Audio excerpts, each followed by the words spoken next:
চোখ মাথায় উঠে গেছে। 1322 খ্রিস্টাব্দে স্থাপিত করা হয়েছে। এত পুরনো একটা মন্দির। চলে আসুন না বরুড়া থানা শিলমুড়ি গ্রামে, আসলে হয়তো দেখতে পাবেন প্রাচীনকালের ঐতিহ্যবাহী এই ধরনের প্রাচুর্য।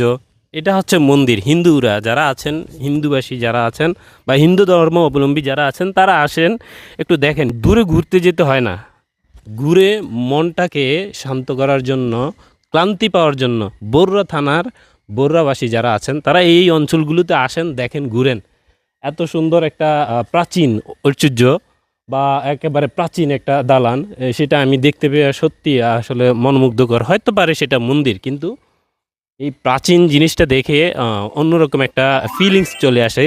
তার কারণ হচ্ছে সবচাইতে বড় জিনিস এখানে একে একে দুইটা জিনিস পেলাম। সেটা হচ্ছে বরুড়া থানার শিলমুড়ি গ্রামের একটা হচ্ছে এই প্রাচীন মন্দির, আর একটা হচ্ছে ওই বটগাছটা একটু দেখাও তো। যারা দূরে ঘুরতে যান, আমি মনে করি দূরে না গিয়ে কাছেই ঘুরেন। বরুড়া থানার মানুষগুলো বরুড়ার আশেপাশে কিছু প্রাচীন সৌন্দর্যগুলো তুলে ধরেন, এর চেয়ে বেশি আর কিছু লাগবে না। বিশেষ করে হিন্দু ধর্মাবলম্বী যারা আছেন তারা কিন্তু আসবেন, দেখবেন। আমি কাছ থেকে যদি দেখাই, এটা কিন্তু মন্দির।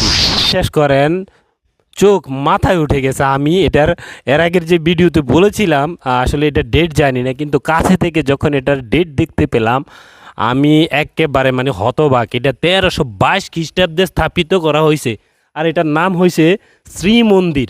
কোথায় অবস্থিত সেটা? বরুড়া থানা শিলমুড়ি গ্রামে। বিশ্বাস করেন, আমি প্রথম কাছ থেকে এতটা বুঝতে পারিনি, কিন্তু এটার প্রাচুর্যটা দেখেছি। এত পুরনো একটা প্রাচুর্য আমি প্রথম কিন্তু এটার নাম বা ডেট কোনো কিছু দেখতে পাইনি। যখন কাছ থেকে দেখতে পাইছি, আমার বিশ্বাস করেন চোখ মাথায় উঠে গেছে। 1322 খ্রিস্টাব্দে এই মন্দির স্থাপিত করা হয়েছে। আপনি কল্পনা করতে পারেন? হিন্দু অবলম্বী যারা আছেন তারা অন্তত পক্ষে আইসা দেখা যায়নি। এটা মেবি শিব মন্দির আইসা দেখা যায়। এত পুরনো একটা মন্দির, তাও শিলমুড়ি গ্রামের মধ্যে। আমি অবাক, এক কথায় আমি অবাক। আমার আর কিছু বলার নাই ভাই।